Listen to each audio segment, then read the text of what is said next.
Pardon the interruption, but I'm Frank Isola. It's National Poetry at Work Day, Tony. You got a poem for us? I'm Tony Kornheiser. I'm good with news that's a shocker. On most sports, I'm a good talker. But one thing I'd savor is if you do me the favor of taking the lead on the soccer. Right? You got it. Think you can help with that? That would be great. Man. Welcome to PTI, boys game. and girls.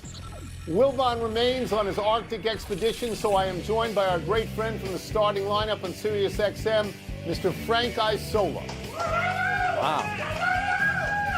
Okay. And right up Frank's alley, we begin today with Argentina improbably advancing to face Spain in Sunday's World Cup final. England scored early in the second half and looked to be headed for the win before Argentina scored late, as it always does, to tie the game. And then again in stoppage time for the win. Frank, what do you make of Argentina's win and how they did it? So in '86, it was the hand of God. In '98, Beckham gets the red card against Argentina. This was the collapse by England. They looked like they were in control. And, Tony, they took that 1-0 lead. Anthony Gordon, that was a beautiful goal. Morgan Rogers set it up with a beautiful cross. And then they just decided to park the bus. They started subbing out offensive players for defensive players, and they let Argentina just keep chipping away. You know, and they call England the Three Lions. The heart of the champion belongs, or the heart of a lion, I should say, belongs to the defending champs. Argentina, all tournament long, has their road been that tough? Probably not. But they were down to Egypt 2-0. They came back and won that game. But to do this against England, when Thomas Tuchel, the manager, and he's going to face a lot of criticism, Tony, back in England, for making all those substitutions instead of just keep playing, because they look like the better team for most of this match. Why not try to score that second goal? Yeah. So they give up the first on a beautiful shot by Enzo Fernandez, who plays for Chelsea in England, by the way. And then the kid Martinez, who plays over in Italy, had the goal, which, by the way, came off the assist from Lionel Messi. That is a brutal, brutal loss for England and another inspiring win for Argentina. So I just have a couple of things to say because you've covered the waterfront on this. One is that you say the coach will get some criticism because he went to a defensive mindset. I agree with that. You put the goalie was great, but you put so much pressure on the goalie. It looked like in the last 20 minutes, all the action is down on the English end. And apparently, this is what Argentina does better than any country in the world. They score late. This is their 7th game in the World Cup. This was their 10th and 11th goals after the 75-minute mark. I mean, they are living on the razor's edge, but they do this all the time. Are you surprised? Did you think England had this game? I definitely did, until they went to that strategy to sit back. A couple of things that are interesting about this game, Tony, which you'll appreciate. In '86 and in '98, Argentina, which usually wears the striped jerseys, they went with the dark blue. So the theme was there for them, but England just looked like the better team. I'm surprised they went into that defensive formation. England did the same thing against Mexico, but Mexico is not Argentina. They don't have the quality players that could finish the job. Well, they don't have Messi. And that's what Argentina did. Amazing. They don't have Messi. Messi now, at 39 years old, gets to go for his 2nd straight World Cup. And if they win that, it's going to be hard to make an argument that he is not the GOAT. It's going to be hard to make that argument. Let's move to last night's All-Star game. The American League got 3 runs in the top of the first inning off of Christopher Sanchez and didn't need any more than that. They got 1 more in the 8th inning on a home run by the White Sox' Miguel Vargas. The game was a strikeout bonanza. 11 AL pitchers struck out 15 NL batters, and 9 NL pitchers struck out 12 AL batters. Frank, how would you characterize last night's All-Star game? I kind of think it's symbolic of baseball today. It's a lot of relief pitchers and a lot of strikeouts. And we've talked so much about the National League not having Shohei Ohtani in the game, even as a pitcher, but Mizorowski, right, and Paul Skeens. If they played, maybe the American League also strikes out 15 times. So I get it. A lot of people didn't like the game, and I think it's kind of symbolic of where we are with baseball today. I think having Ohtani in the game to hit, he probably would have had 2 at-bats at least. Maybe that changes things. But how about the fact that Cody Bellinger ends up being the MVP of the game with a 2-out single in the first inning? That essentially tells you nothing else happened. And how about the night for the Phillies? Their three batters, Marsh, Schwarber, and also Harper, they go a combined 0 for 5 with 4 strikeouts. So Philly put on a great show. Right. Philadelphia did. The Phillies did not last night. I'm going to agree with just about everything you said, but I'm going to start with a true story. I was watching the game last night with my son and my grandsons. Bellinger gets that hit up the middle in the first inning.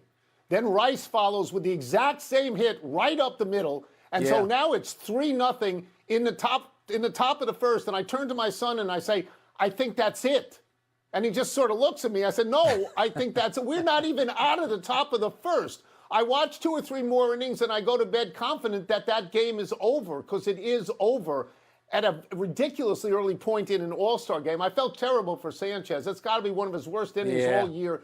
2 walks, 3 hits, 3 earned. I'm going to agree with you. You could say that your impression is the game was boring, but it speaks to the reality of baseball right now, that if you can throw a great pitcher out there and ask him to just 1 inning, that's all you got to give me is 1 inning. That's going to blunt hitters. 27 of the 54 outs were strikeouts. That's unbelievable. And the National League had been crushing the American League in interleague play.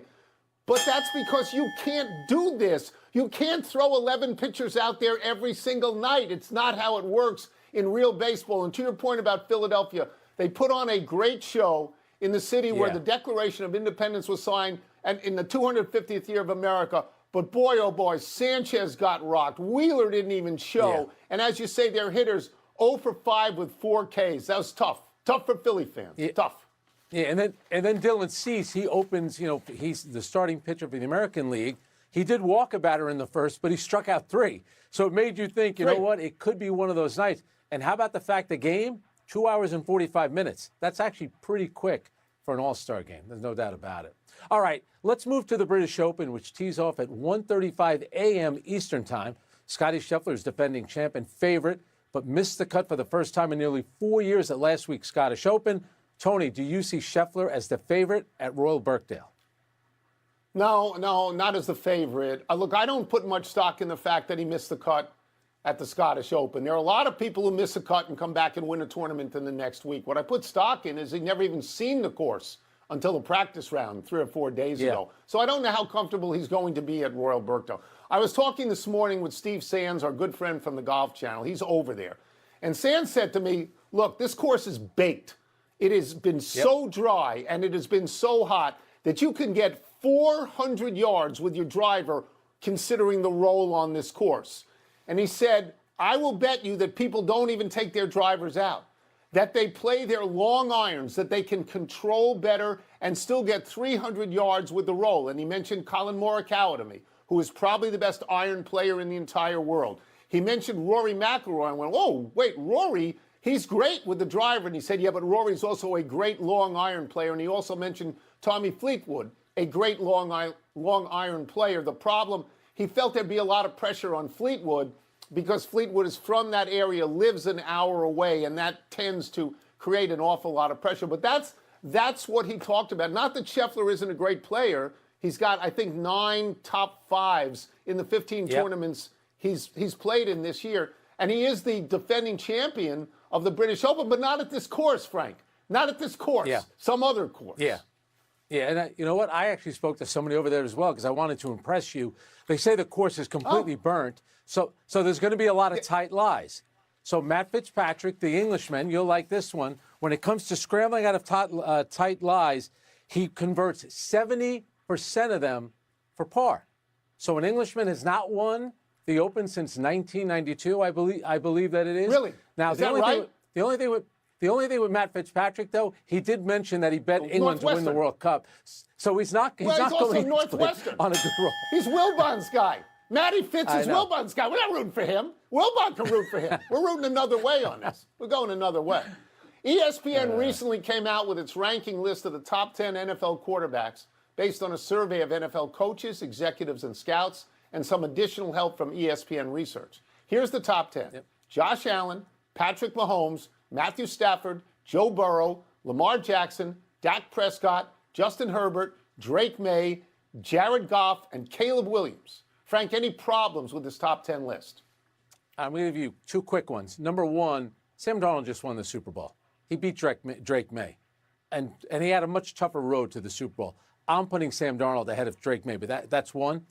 And we all love Josh Allen. I think he's a great player. He's the only player in NFL history, at least 200 throwing touchdowns, 50 rushing touchdowns, unbelievable accomplishments.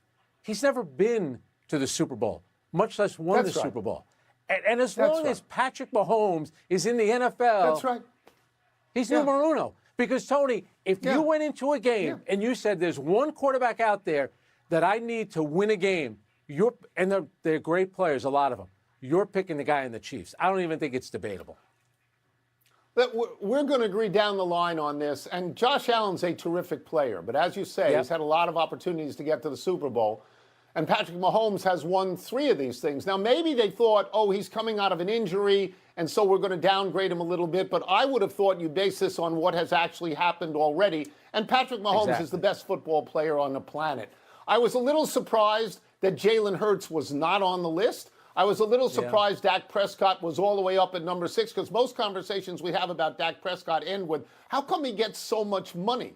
I was surprised Justin Herbert was at 7 because he's been terrible in the playoffs. I believe he's 0-3 in the playoffs with 2 touchdowns and 4 interceptions. That's what we call Lamar Jackson territory, and I thought he was rated a little bit too highly. I was a little bit surprised that neither Baker Mayfield, who else am I thinking of? The quarterback on the Packers, Jordan Love. I thought maybe they might make the top 10. I know what you're saying about Darnold. I'm not certain about that, but it's not that I disagree with people in the top 10. It's just that I might have bumped them back a little bit. And Wilbon, crazy happy because Caleb Williams is in that list. Caleb Williams and Drake May have been in the league for an hour and a half. I just think it's a little early on them. I do. Yeah, and also the one thing too about Josh Allen, I'm thinking about the last time he played a football game. He had some brutal turnovers against Denver. Again, I love the guy, and they move into a new building. Maybe they'll finally make it to a Super Bowl. But how about, forget about winning it. I'd like that. Get to one first, right? No, I agree. I mean, I just think he needs to do that before you rate him number 1 overall over people who have won, in Mahomes' case, multiple Super Bowls. Let's take a break. Exactly. Coming up, the scope of the NBA's investigation into Kawhi Leonard reportedly widens. And what's the word for Brian Kelly's sudden enthusiasm for Notre Dame? So we had soccer in the show, and we had baseball in the show, and we had football in the show. We had golf in the show.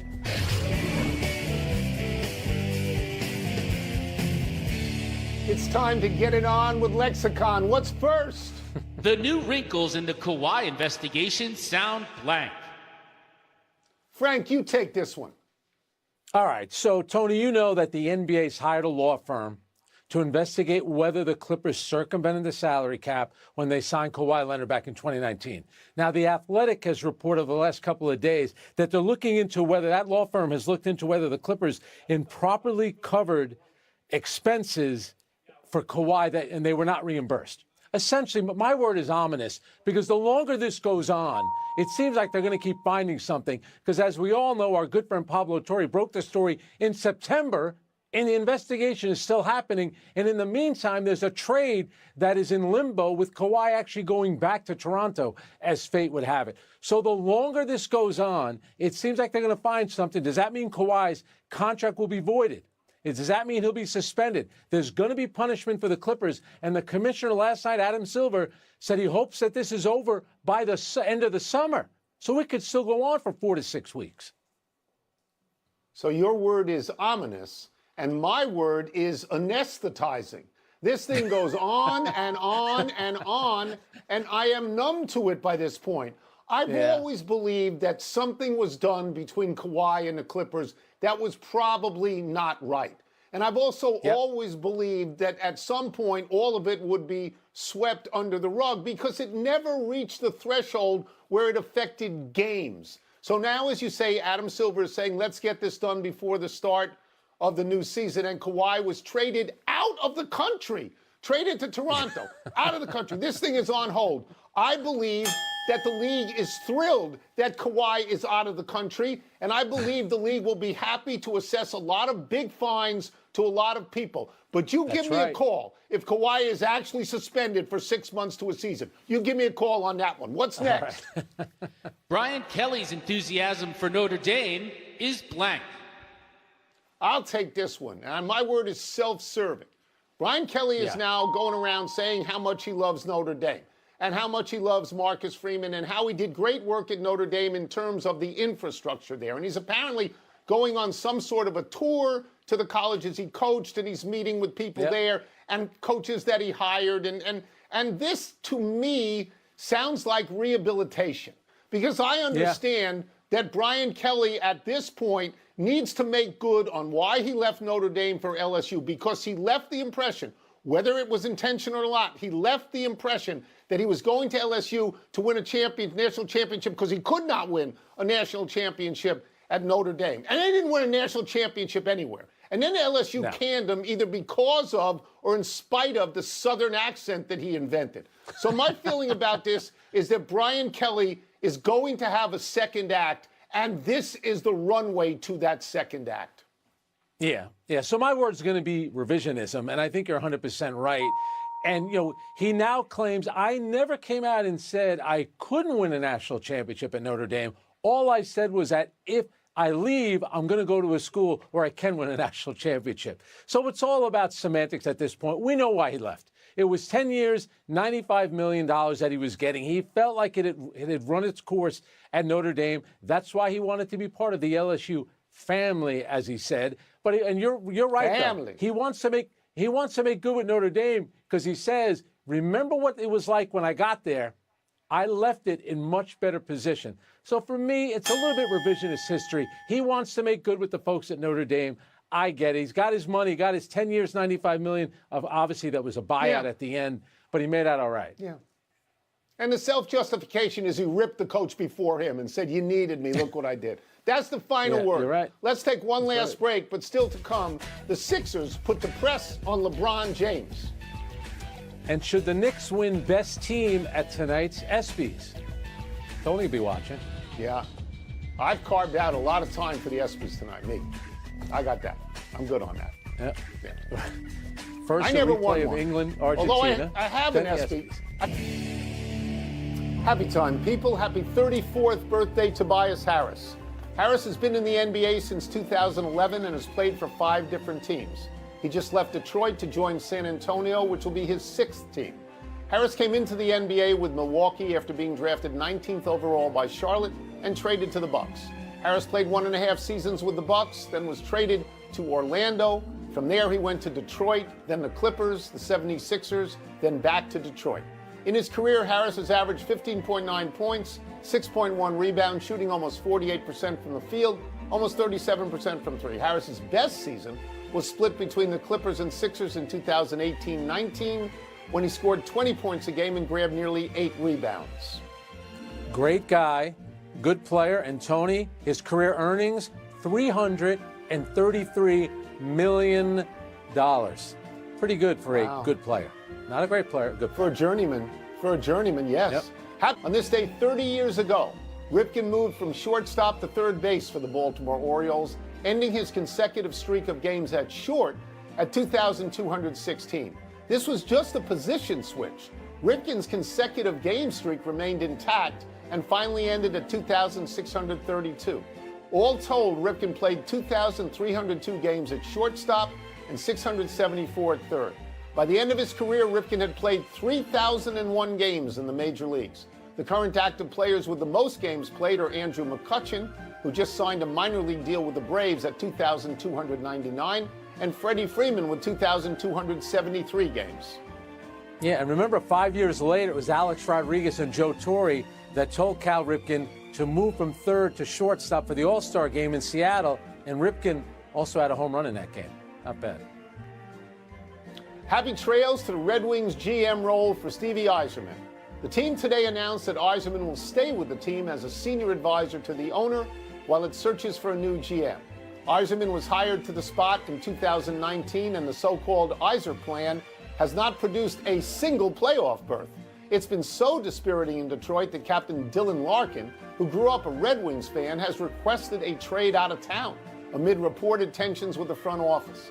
Yzerman played all 22 years of his career with the Red Wings, scoring 692 goals, winning 3 Stanley Cups, getting his jersey retired, and making the Hall of Fame. That's always the risk of hiring a legendary player into a front office position.